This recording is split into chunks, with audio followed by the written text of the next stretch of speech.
Hi, this is Fred from Pixel4Fiction, and welcome to all Character Studio and iClone users. Today I wanted to tell you about some of the accessories from the full Roman Legionary outfit bundle. This pack includes some interesting items such as the Pompey sword, the Pilum Roman spear, the Scutum shield, the Galea helmet. Let's see how to use them to complete the equipment of our Roman Legionary.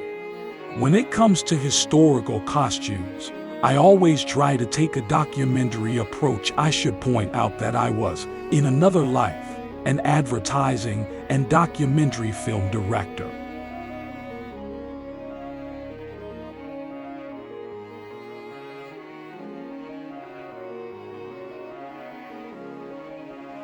In the creation of props and costumes, research is always important.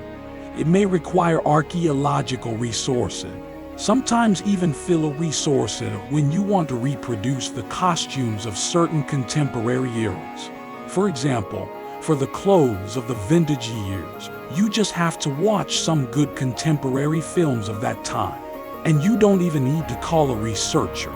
But often, whether it's in film or animation, the costume designer has the same constraints of extensive research. In the case of the Romans, we can say that the more we know, the less we know. Popular culture only knows about the Roman soldier through the representations of the great classic peplums or series on the theme. And generally, we retain a uniform, almost caricatured vision of the Roman Empire, of its clothing habits, of its warrior customs, a sort of uniform and compact whole, almost unchanging over time. But the Romans, like other civilizations, were in no way resistant to fashion. It even evolved with each generation.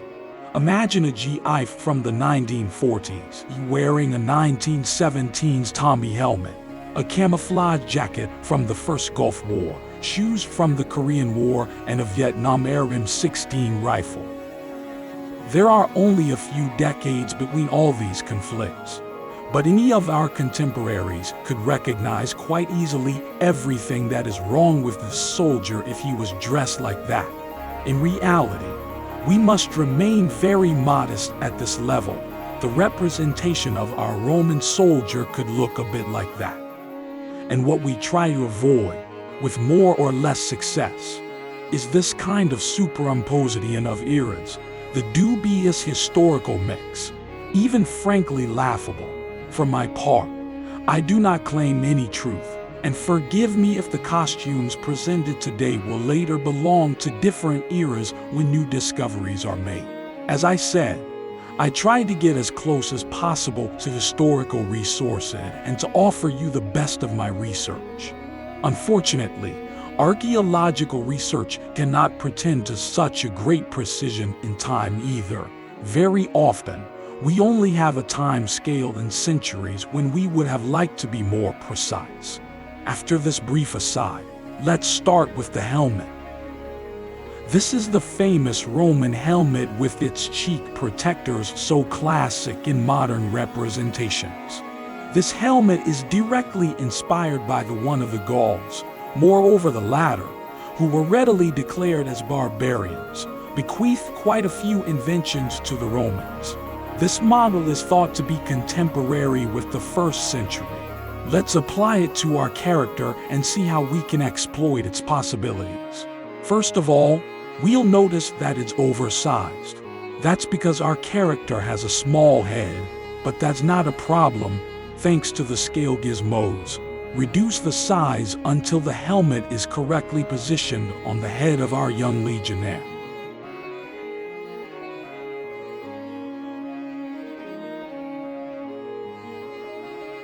An interesting thing about this helmet is that the buccula, the cheek protectors, are mobile. To manage this mobility, you have to select the buccula in your scene. The cheek protection is a sub-element of the helmet itself.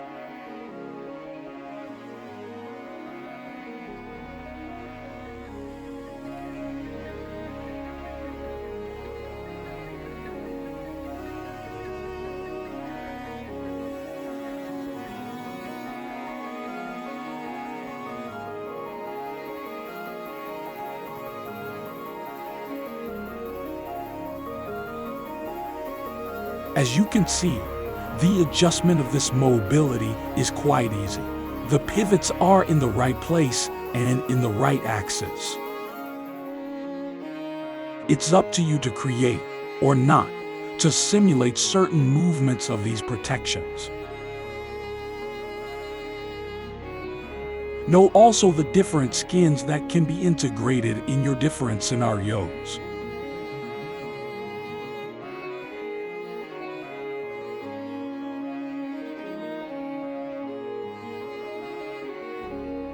Let's move on to the shield. Just like the helmet, the famous Scutum, or Roman shield, has undergone several evolutions throughout history. Unfortunately, we have few archaeological references on the subject. We are mostly familiar with the famous rectangular shield because of its over-representation in popular culture, but throughout the Republic and the Empire, this shield was round, oval, square, oblong. A good example of Roman shields found almost intact are those of Dura Pass, in present-day Syria. For the little historical anecdote, these shields were those of soldiers who perished during the siege of the city by the Sassanids. The owners of these shields were probably killed during a clash in a tunnel. Apart from that, you should know that the rectangular type of shield was used to create formidable close combat. Since it isn't a prop, you just place it where you want it and then attach it to our character.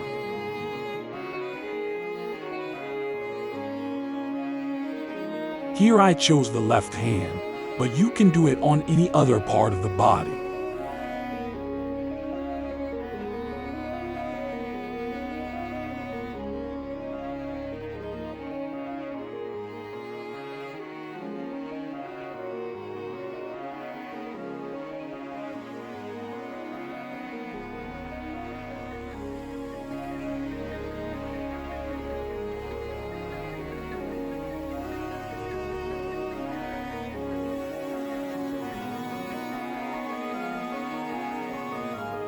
The Roman sword, named Gladius, is a short blade.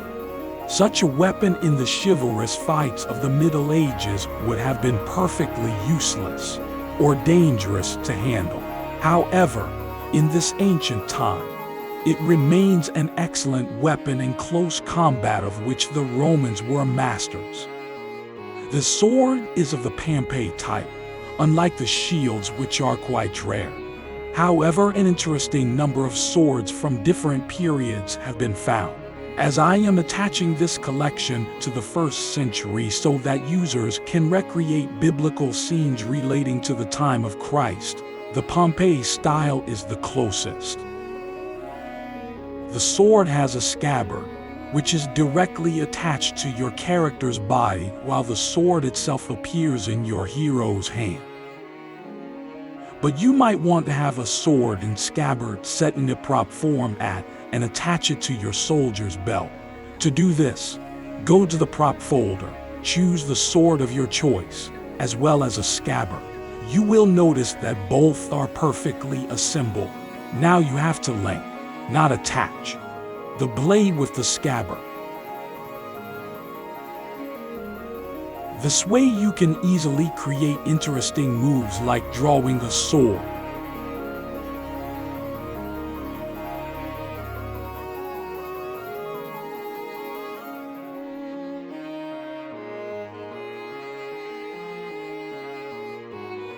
Then attach the scabbard to your military belt.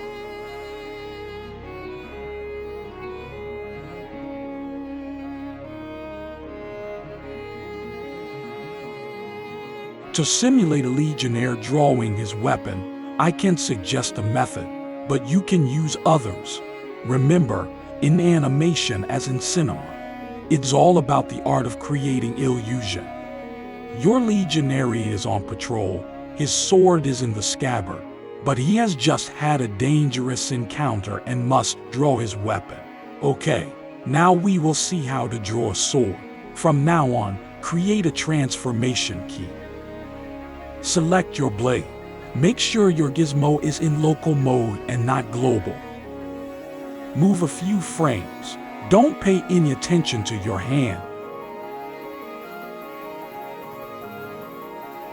Slide your blade until it is completely out of its sheath. In order to create a better realism, select your scabbard. Create a key at the point where your blade starts to move. Rotate your scabbard. The blade follows the movement while keeping its main axis. From this point, we will now create the illusion of hands. As I said, there are several methods, and iClone 8 also has possibilities to do this more quickly, but it's always good to learn this way. You're going to, frame by frame, in traditional stop-motion fashion, slide your right hand so that it follows the perfect movement of your blade. Once you have reached the point where your blade is completely out of its scabbard, link your blade to your right hand, but remember, your blade, until now, was linked to the scabbard. It is now time to change master.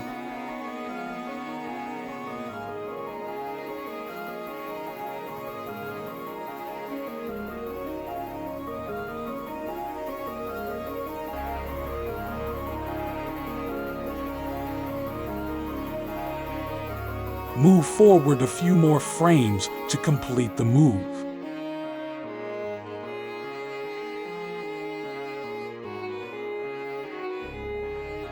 There you go. You can erect your sword as you wish. The opponent has already taken fright in front of your threatening weapon.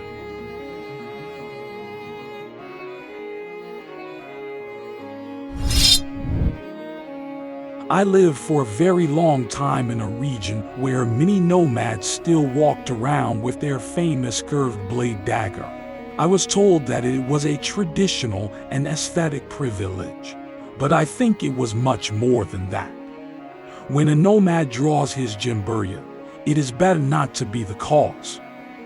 That's it. Finally, here is how to use your Pilum.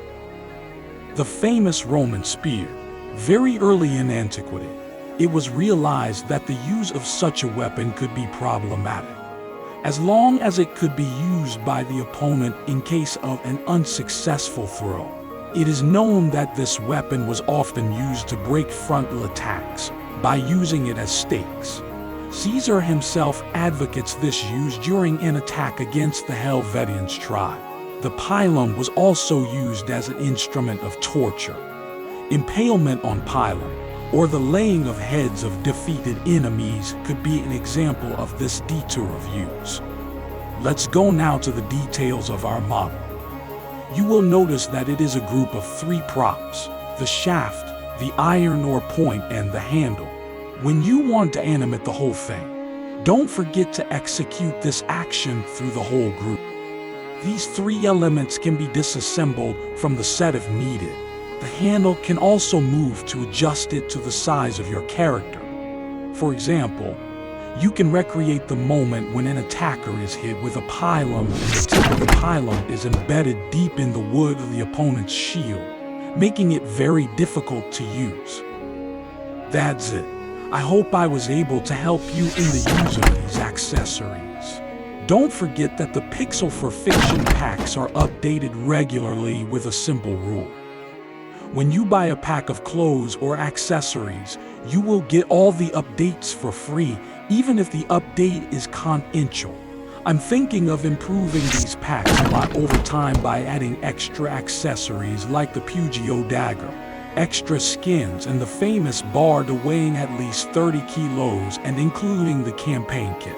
On the other hand, the price may increase depending on the volume of the update. But rest assured, if you bought the pack at a good price, you won't have to suffer this price difference in the future. I hope you enjoy your animations with the Reallusion software suite. This is Fred from Pixel4Fiction. Sorry for my Frenchisms. I hope that some linguistic formulas did not prevent you from understanding the essential. Take care of yourself and your loved ones, and see you soon.